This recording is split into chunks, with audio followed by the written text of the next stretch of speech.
Hello everyone, welcome to the When at Work podcast. You're with your host Julian Leahy. Today I'm joined by the fantastic Delre and John McLaughlin. Welcome to the show.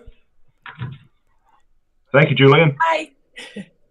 And we got set up there. Took a little while. But anyway, we're going to play a game of Jeopardy. Are you ready? Ready to go. Let's put the music on. Ready to go. Okay, the categories are talking about women, working words, breeds of sheep, messing with Texas, it gets old, and Olympic record breakers. Let's start with Annie. You hate me. Okay. I hate you. I guess like these categories. How about the women category? I should get You this. should get this. All right, Okay. for 200, I'm assuming the founder of modern nursing. I don't know this one. From England. Can I jump in? Yes, you can jump in. All right. Who is Florence Nightingale? That is absolutely correct. Well done, John. Would you like to continue on talking about women, or would you like to choose a different category? Talk about women, working words, breeds Since of I'm the sheep? oldest one. I'm the oldest one here. Let's go for It Gets Old for It 200. gets old. Okay. Now, from memory, these are kind of phrases that have old in them, or you know what I mean? You'll get the hang of it. What saying means that a person's habits and characteristics tend to remain the same over time?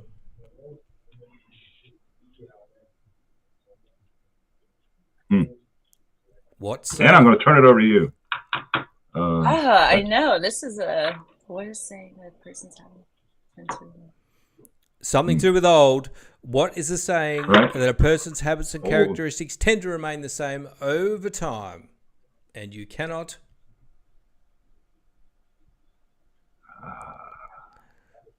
Same overtime. Time's up. I'll show the answer. You cannot teach an old dog new tricks. Now, John, Okay. you had the last correct answer. You were still in control. What would you like? Let's stay with It Gets Old. I think we're going to need to get in the rhythm of that one. Get in For the 400, rhythm please. of the oldies. Who went to the cupboard, Old. but the cupboard was bare, according to an old nursery rhyme? Old Mother Hubbard. Oh, who is Old Mother Hubbard? Absolutely correct. Well done, John. On fire at 600. All right. Don't panic, Let's Annie. go for it. You've got plenty of time to come Oh, back. she's going to come back Yeah, I and know. get me. I don't know about that. All right. How about we'll stay with It Gets Old for 600? Old for 600. VSOP, standing for a very superior old pale, is a premium grade of this liquor aged at least 4 years. Do you know your liquor, John? Too well, I'm afraid. What is cognac? Wow. Unbelievable, John. That is absolutely correct. Cleaning up the It Gets Old Give me the old stuff. 800. Continuing on. Too well. In the classic children's song, She Ain't What She Used to Be, many long years ago. Who is the old gray mare? The old grey mare. Correct. Well done, John. That's an old one. That's an old one. That's an old one. All right, let's go for 1,000, y'all. 1,000. Going for the big one. A term to describe hip-hop from the 80s with simple beats, rhythms, and structure. You a hip-hop guy, John? Nah, that's not my Not so strong much. suit, unfortunately, Julie. Not so good. I bet you Annie will get this. Andy, do you want to jump in? A term to describe hip-hop from the 80s. We're in it. It gets old. Simple beats, rhythms, and structure. I don't know. Sure. Okay, we'll show the answer. The answer is old school. I've got to take some points off John. Oh, okay. Old school rap. John, you're still in control, being the last correct answerer. What would you like? Oh, I know my sheep. I know a lot about sheep, so let's go breeds of sheep for 200. Breeds of sheep. For I honestly don't know anything about sheep. With a with a white face, mostly free of wool, the Columbia was developed by this cabinet department in the early 1900s. Do you know what a cabinet department is? I don't. Well, you have like the Department of Defense in America, Oh. like that, but it's a UK. Okay. What is cashmere? The answer is agriculture, Department of Agriculture. Oh, okay, gotcha. Yeah, got me. UK language. All right, you're in control still, John? I'm going to stay away from that one. How about messing with Texas for 200? Messing with Texas for 200. In 2014, Decatur, Texas, rescheduled this holiday back by 1 day to the 30th as it conflicted with Friday night high school football. They rescheduled a holiday by 1 day to the 30th. There's a bit of a clue there. Yeah. What is New Year's Eve? Unfortunately, Halloween is the correct answer. Oh. Going backwards at a rate of knots. I'm blowing my lead here. This is good news for Annie. John, you're still in control. Working words for 200. Working words for 200. Sounds gruesome, but it's actually a person who recruits candidates for top-level jobs. What is a headhunter? Is correct. Well done, John. Okay. Back in business. Okay, back in, baby. Yeah, you got this. I'm sticking with working words. Working please, words for 400. For 400. Yep. A good manager knows how to do this 8-letter word, transfer responsibility for specific tasks to their employees. What is delegate? What is delegate is correct. Well done, John. All right. We'll stick with that for 600, please. I think I found my spot here. You found your spot. Working words for 600. It's not the sheep. No, the sheep. Get off the sheep.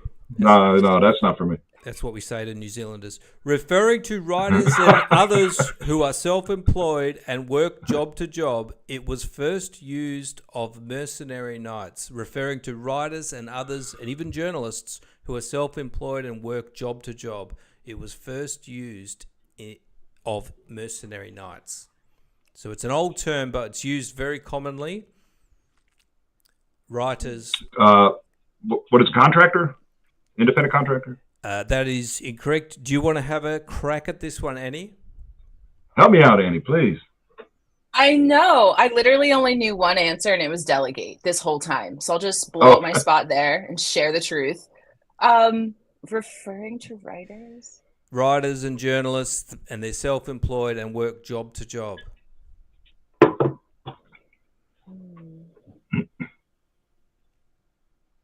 It's not coming. All right. It's not. I'm trying to BS an answer, and I can't even do that right now. I really want you to get this one. Fortunately, time's up. The answer is, what is freelancer? Okay, let's end the round. Okay. It's going to be Annie's chance now as we go into double Jeopardy, where you get double the amounts. Annie, you can pick a category. The categories are famous world leaders, best-selling novels, national anthems, if you know what's good for you, actors, and CC words. What's a CC word? Words that have two C's together in them. Oh, okay. That might be fun. Sure. Let's do that for 400. The American Cancer Society says, stay away from this. Quitting is not easy, but it can be done. Cigarette? We're in CC words where there is two C's but together. But that's not C's.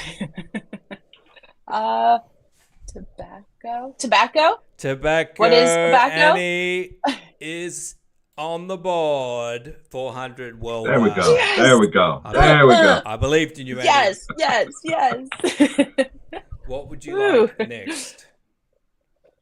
I guess CC words for 800. Yes, stick to a good thing. CC words. In the 5 stages of grief, it comes last. What is acceptance? Acceptance. This is right up your alley, and that is correct. Well done, Annie. Here we go. Stormed ahead to $1,200. She's waking up. Okay, I'm waking up, people. Yes, 1,200, please. For CC words? For CC words. Mm-hmm.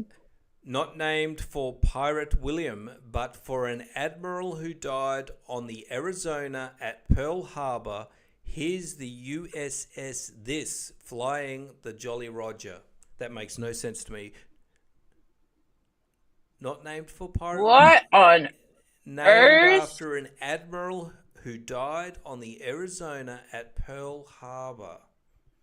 So Pearl Harbor was a World War II event where they got bombed and attacked. There's just, I don't know if I'm going to ever guess this. No, you're not going to guess know it. if I'm... You have to be in high school history class. I guess so. John, do you have any idea? Oh, no, I do not. That's tough. Well, let's have a look at the answer. Who is Captain William Kidd, which is not even a CC word? Okay, that's a case of host incompetence. It does happen. Trick question. Trick question.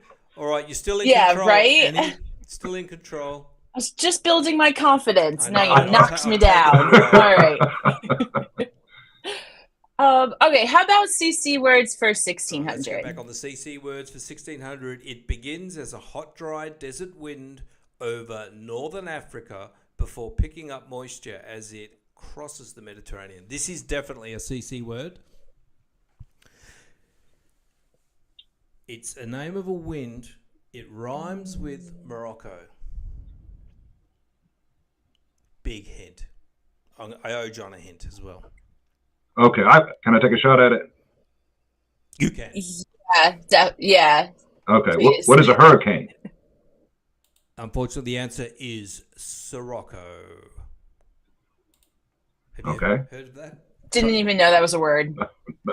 All right, Annie. Okay. Still in control. Famous world leaders, best-selling novels, national anthems, if you know what's good for you, actors or CC words. Let's just clear out CC words. Let's just do it. Okay. Go for it. Done with it. Could be difficult. In medicine, it's the complete or partial obstruction of a blood vessel, especially an artery. Okay, this is if you've done any nursing. In medicine, it's the complete or partial obstruction of a blood vessel, especially an artery, and it's a CC word. I know this word and I can't think of it. It's in there. It's rattling around. All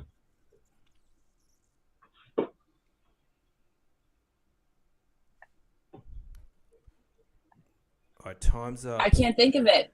The word, John, lack in faith. No. Oh, no, I'm out on that one. Okay, that one is occlusion. I think I need to take some points off Annie. And how are we going? -800, -1000 in the red, but that's okay. All right, Annie, you're still in control. Maybe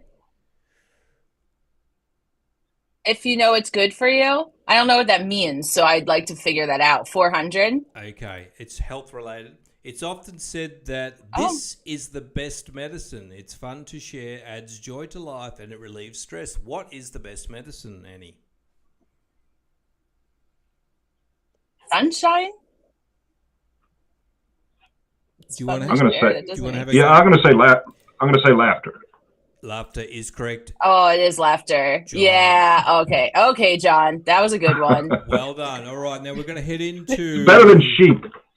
Final Jeopardy round. And there's no. going to be a question, and you can wager whatever you want. So, Annie, you could wager your entire negative balance and turn it into a positive balance. And so could you, John. You're currently on -1200, Annie, and John is on -600. Let's take a look. A journalistic style pioneered by Hunter S Thompson, also the name of a Muppet. You've got 30 seconds. Do we write it down or? What you do is you send me a message. I'll show you where. Okay. In here. Can you see where it says message? Not yet.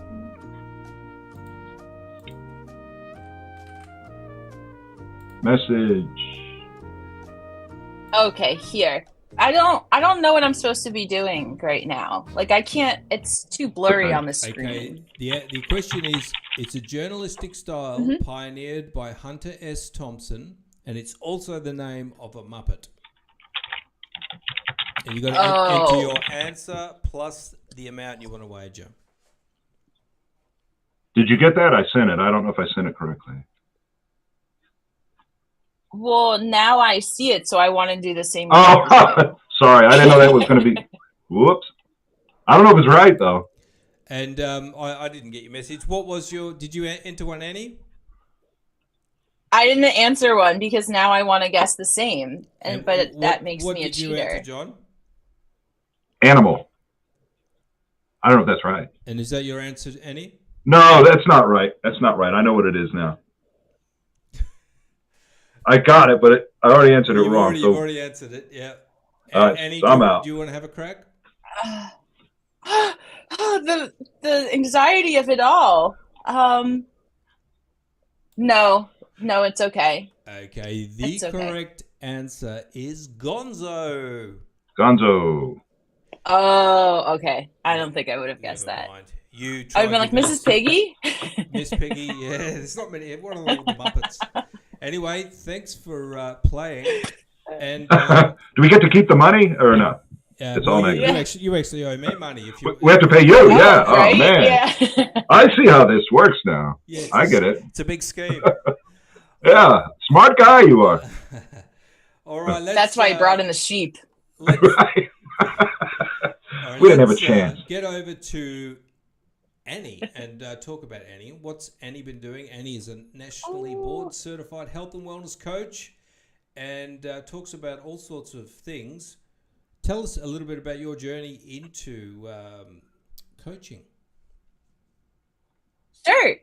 So it started with psychology, studying psychology. I was talking about one of my brothers earlier, just coming, I'm one of 6 kids. So when you're in a house with 8 people, you learn a lot about humans and a lot of questions about humans.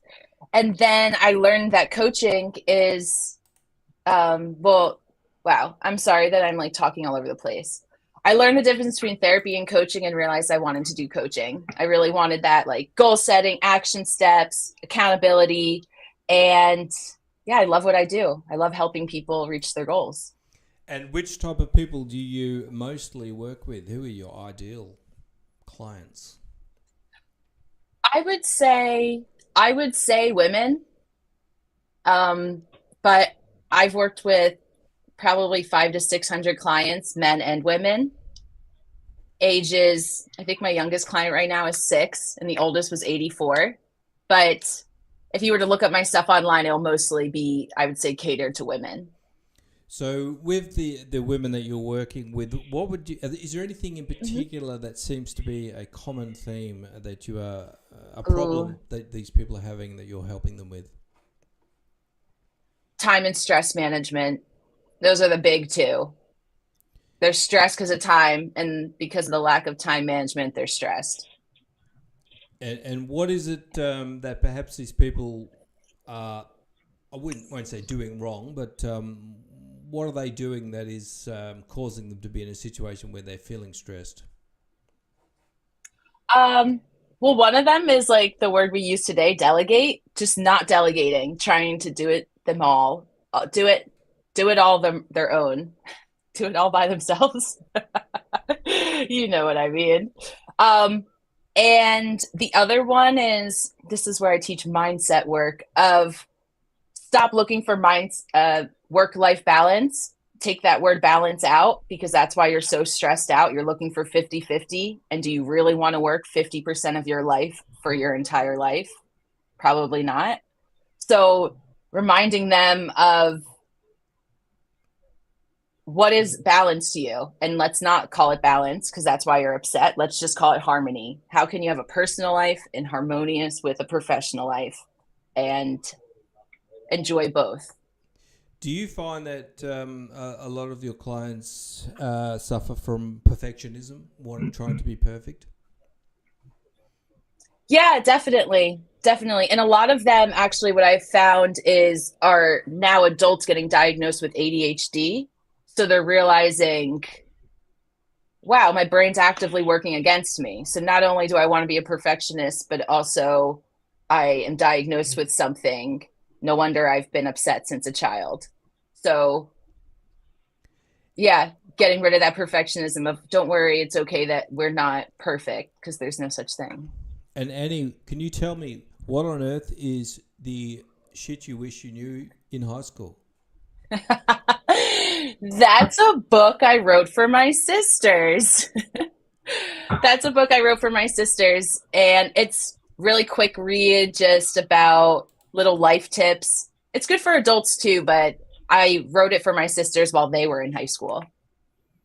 Wonderful. And when did you write that? I wrote that for them, I believe, in 2020, and then I published it in last April. Awesome. And if people want to check that out, that's on Amazon, correct? Yes. And if people want to have a chat with Anne, I've got the link there, and a Calendly link. It's in the description and the show notes. And what can people expect? A free time management session where you plan your week in less than 20 minutes. Tell us about that. Yes. So essentially what we're going to do is get your calendars out, whether it's the personal or professional, or we're meshing them two together, and we're just going to make plan the week ahead, give you some action steps, and then make you feel a little more clarity before going into the next few days ahead. So it doesn't have to be on a Monday, but whatever, we're going to be looking towards the future and get a little less scrambled. Yeah, it sounds good. I think we all need a bit of that. And John, tell us a little bit about your journey as an entrepreneur, and then ending up somewhere a little bit strange. Okay. Yeah, it was. I got out of college right when my dad was starting a business, and he was starting it in the dining room with nothing, because he had worked for a big company for 25 years, and they just let him go one day for no good reason. He was making too much, had too many benefits. Same story you hear again and again. And he swore he'd never work for anyone else. He said, "That's it. I'll never put my fate in someone else's hands. Why don't you come work for me?" And I said, "Well, this looks very, very risky. We're in the dining room. We don't have anything. But I know I can learn a lot from him." And so I said, "I'll tell you what, I'll give you 2 years. And then I'm going to go someplace safe, go work for a big bank where they'll take care of me." That was in 1987. I'm sitting in the office of that same company today, 2023. Because what I learned is what he learned the hard way was working for yourself is, well, I should say it this way: putting your fate in someone else's hand is the greater risk in life than doing your own thing. But you sometimes got to learn it the hard way. So I loved it. I got into the business, built it up to a good place, got some good people to run it. And I got outdated, and I didn't know what Excel was. This is a while ago. I didn't know how to attach things to emails. I'd been working in this bubble for 12 years. So I went back, got an MBA at night school. And in doing so, somebody told me, "Hey, you can teach now." And I was like, "Teach sounds great. I think I'll do that instead of this business day to day. I'll get my summers off. This will be great." So I decided I wanted to teach at a community college. Couldn't get a job for like 7 years. Went back to school, got more degrees. Couldn't get an interview, nobody. And then one day I saw this application to teach in a minimum security prison. I'd teach entrepreneurship. And I was like, well, it's this or nothing, So they interviewed me at the prison, and I'm looking around going, there's some scary looking people in here. And they showed me what I was going to teach. It was this dingy little day room. And I said, well, what material do you have for me to work with? Nothing. Just whatever you want to do is fine. And I was like, how am I ever going to pull this off? But I love stuff like that. I got built up a class. I did it for 3 years. And I really think I was supposed to be there at that time and meet these people that I met, because I realized there were so many people and there was so much potential. They just weren't getting any help. And the idea with entrepreneurship is you're getting out with a felony now, but you can start your own business and nobody's going to ask about your background. So it's another avenue for you to go down. And part of that, for me to convince you that you can do it, I got to build you up a little bit, get your confidence up. Well, I'm doing that while the system is dehumanizing them and beating them down. So we're at complete philosophical odds. We're in the different camps. And I knew they were going to get rid of me eventually because I was undoing everything they were trying to do. And they didn't like the way these guys were swaggering around, right? So they got rid of me, and COVID hit. And I said, well, you know what I'm going to do? I'm going to write a book about it, hoping that I can take people's perspective. Like, I had the perspective that everybody who had committed a felony was in prison was a loser, and there was no hope for them. And they should all be just put away somewhere where they can't hurt anybody. But I learned through that experience that there was people in there just like me who had made a mistake, maybe came from a worse neighborhood than I came from, or maybe didn't have the financial backing that I had. May had a bad night, maybe, had one bad night, but they were going to spend the rest of their lives being looked at for the one mistake they made. And it's such a waste of humanity, of talent, of potential, that I'm hoping the book could maybe change some perspectives. And if somebody read it, say, you know what, maybe I should give this guy another chance. So. And what's the book called, John? It's called Lifeline to a Soul. I've got a website. If anybody wants to get on there and leave me their email address, it's lifelinetoasoul.com. I'll send you a free book autographed. I'm happy to do it. I'm not here to sell books. I'm really here to change perspectives. So I'm happy to do that. If anybody wants to email me and mention Julian's show, I'll be happy to send them a book, no charge. And you also got some courses on there as well. Is that correct? Yeah, I'm teaching now with a guy who actually was from the prison. Thank you. And we're teaching on the outside now. So we got internet, and we're taking people who are in halfway houses or overcoming obstacles. And we're teaching financial literacy, because we've learned that you got to learn how to handle money before you can start a business. And it starts with your personal credit report and all that. So financial literacy, and then we lead into entrepreneurship. We've had some successes, some guys that got out and started businesses, and, they can always come back for advice or encouragement. So now it's kind of my mission, which I didn't expect to find at this age, but I'm enjoying it. And, one thing about when you start a small business with nothing, you're very careful of your resources and you invest wisely. You have to. And I've learned that investing in these people just takes a little bit, and they can flourish, but they're not getting that. They just need a little. They don't need a lot. So it's a great investment in your time and energy. Awesome. Very rewarding. Have you got any off the cuff, mini success stories or somebody that's doing something? That'd be great. Absolutely. The guy I met there, and he was an incredibly sharp guy, kept asking he wanted to come work for my company.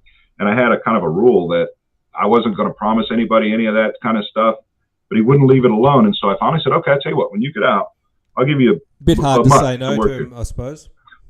He wasn't going away. And I was like, well, if he wants it this bad, okay, let's give him a shot. And I gave him a shot. He's now running the operations of the business. He's taken my company, basically doubled its sales in the past 3 years, and become a really good friend. And he's bringing in guys that he knew from there, occasionally.